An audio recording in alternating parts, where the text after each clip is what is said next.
আপনার বাচ্চা প্রচণ্ড কান্নাকাটি করছে এবং মাঝে মাঝে অন্ডকোষে হাত দিচ্ছে। এক্ষেত্রে ধরে নেওয়া যায় সে অন্ডকোষে কোনো সমস্যা হতে পারে। আর এটা কী কারণে হতে পারে সে বিষয়টা নিয়ে আমি আজকে আলোকপাত করব। তো দেখা যায় এই বয়সের অর্থাৎ জন্মের পর থেকে শুরু করে 10 বছর পর্যন্ত বা 12 বছর পর্যন্ত সবচেয়ে কমন যে কারণে বাচ্চাদের এই সমস্যাটা হয় তা হচ্ছে টরশন টেস্টিস বা অন্ডকোষের ঘূর্ণন। এটা হচ্ছে অন্ডকোষের উপরে যে স্পার্মেটিক কর্ড থাকে এবং ভেসেল থাকে সেখানে একটা ঘূর্ণন হয়। ঘূর্ণন হওয়ার ফলে রক্ত চলাচল বন্ধ হয়ে যায়।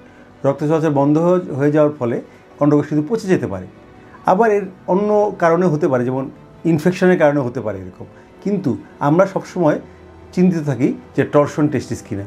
টরশন টেস্টিস যদি হয় অর্থাৎ ঘূর্ণন যদি হয় সেক্ষেত্রে 6 থেকে 8 ঘন্টার মধ্যে কিন্তু অপারেশন করতে হয়।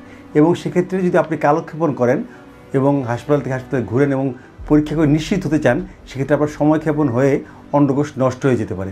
কাজেই আমি এটাই বলবো যে আপনাদেরকে অবশ্যই এরকম সমস্যা হলে দ্রুত ইউরোলজি শরণাপন্ন হতে হবে অথবা নিকটস্থ হাসপাতালে নিতে হবে।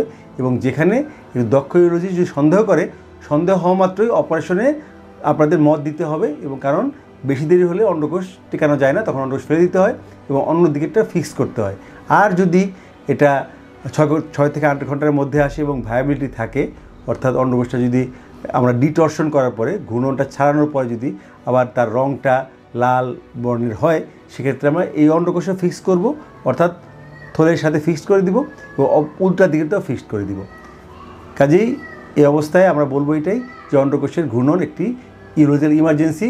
দ্রুত ইউরোলজি শরণাপন্ন হন এবং কালক্ষেপণ না করে চিকিৎসা করতে ইউরোলজিস্টকে সহায়তা করুন।